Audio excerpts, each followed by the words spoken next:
Hi అండి, నమస్తే. నేను మీ లక్ష్మి. అందరూ ఎలా ఉన్నారు? బాగున్నారు అనుకుంటున్నా. Welcome back Rambabu Shastri kitchen.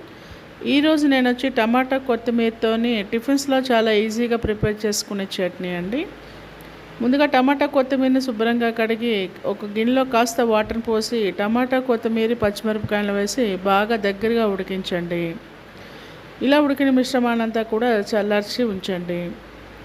Mixie జార్లోకి కాస్త ఎండుమిరపకాయలు, అలాగే ఒక 4-5 వెల్లుల్లి రెమ్మలు, అలాగే రుచికి సరిపడినంత ఉప్పు, కాస్త కారం, కాస్త పసుపును కూడా వేయండి.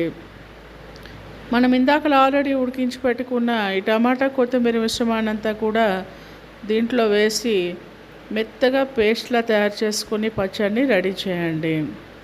ఈ పచ్చడిలోకి కాస్త టేస్ట్ రావడం కోసం, పోపు కోసం ఒక ప్యాన్లో కాస్త ఆయిల్ తీసుకొని ఆవాలు, జీలకర్ర, కాస్త ఎండుమిరపకాయలను వేసి ఉంచండి. ఆల్రెడీ మనం ప్రిపేర్ చేసుకునే ఈ పచ్చడిలోకి పోపు మిశ్రమాన్ని కలిపి యాడ్ చేసుకోండి. ఎంతో టేస్టీ అయిన రుచికరమైన టమాటా కొత్తిమీర పచ్చడి రెడీ. ఇది టిఫిన్స్లోకి చాలా బాగుంటుంది.